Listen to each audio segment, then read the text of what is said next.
In this session, let's understand the difference between an Oracle instance and a database. Normally, if someone refers to a database, we think of entire RDBMS architecture. That is what we think. But if we go into the details, the RDBMS architecture contains an instance and a database. The database is nothing but a collection of physical operating system files which are used to store your user data, metadata related to the objects in the database, and other information about the database. Okay? To view or modify the data stored in these files, Oracle must start a set of background processes and allocate memory to be used during database operations. Okay, this set of background processes and the memory allocated by Oracle make up an instance.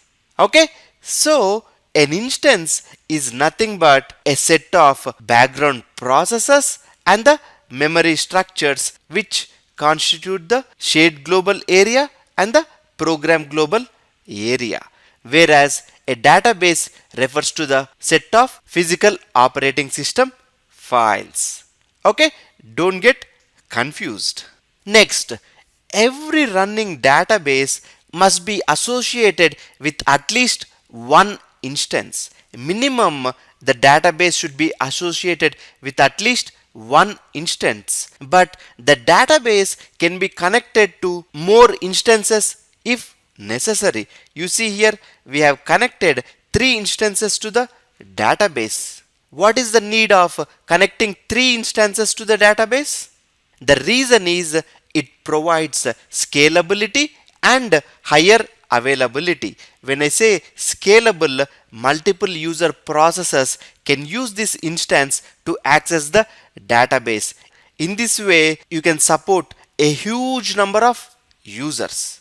That is what scalability means. And higher availability. Suppose example, if this instance is down, still we have other 2 instances up and running and can serve the customers. That is called higher availability. Due to these reasons, we configure multiple instances. This way of configuring multiple instances is nothing but your real application clusters configuration, also called as rack. Okay? And now your question is, can a single instance be connected to multiple databases? And the answer is no. An instance can be connected to only one database. It cannot connect to multiple databases. Okay? In summary, an instance is nothing but a set of background processes and the memory structures, whereas a database is nothing but the set of physical operating system files. Okay? In the coming sessions, we will be learning about each one of these processes and each one of these memory structures and each one of these files in detail. Okay?